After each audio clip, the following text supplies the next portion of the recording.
Good morning, girls. Today's lesson is chapter 4, lesson 5, triangle congruence by side, side, side and side angle side. Now, these two cases we already studied about it, how to prove two triangles congruent by having three sides from the first triangle congruent to three sides from the second triangle. And yesterday we studied when we have two triangles are congruent by side angle side, which is two sides from the first triangle and one angle included between the two sides are congruent to two sides from the other triangle and the angle that is included between the two sides. Now example 3 is nothing new. It's more about logic. In this example, you have two triangles and they want you to prove them that they are congruent, okay? But taking into consideration that the sides or the angles are given in terms of variables. And they gave you the value of the variable. So you just have to replace the value of the variable in each side and find then the value of the side. And then you can see if the two triangles are congruent or not. Like for example, this one, they said prove the triangle UVW is congruent to triangle YXZ, taking into consideration that x is equal to 3. So I would look where there is x. There is an x here. So this is 3.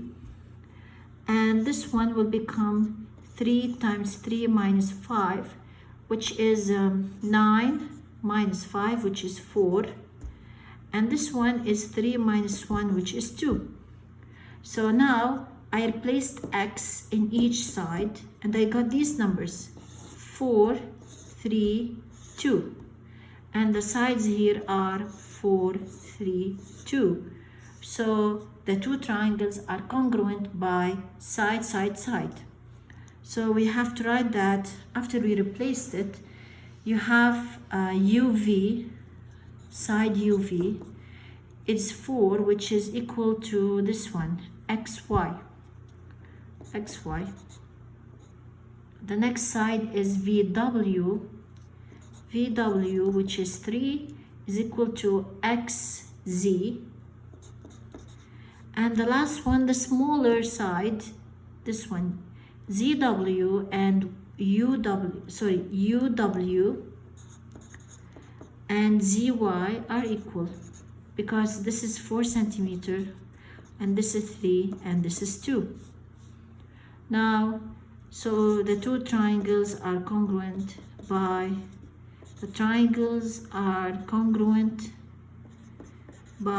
side, side, side. Another example, or the same example but another part.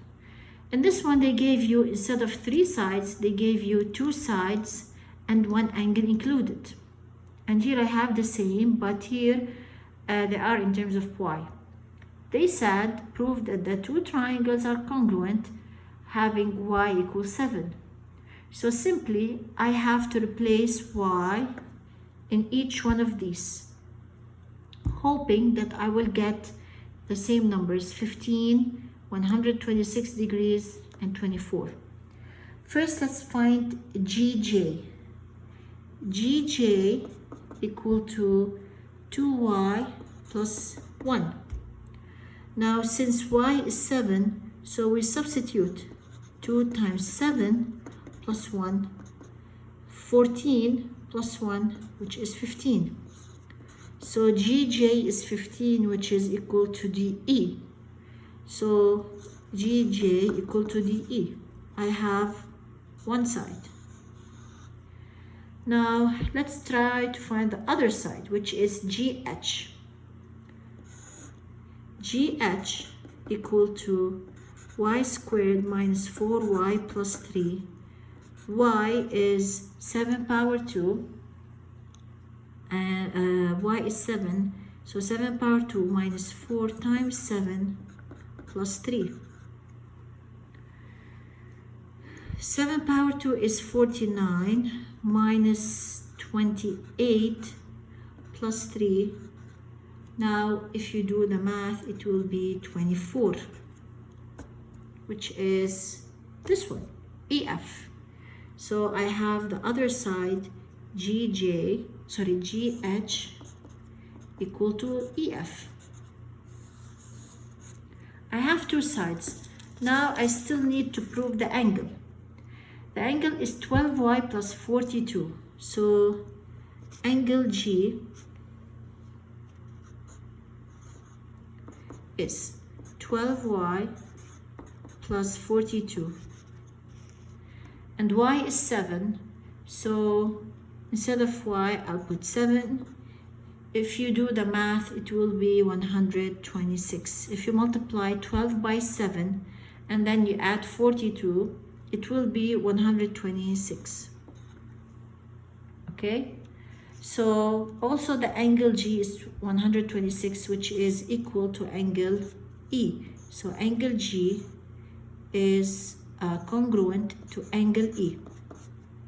So now I have two sides and one angle included in between. So the two triangles are congruent by side, angle, side.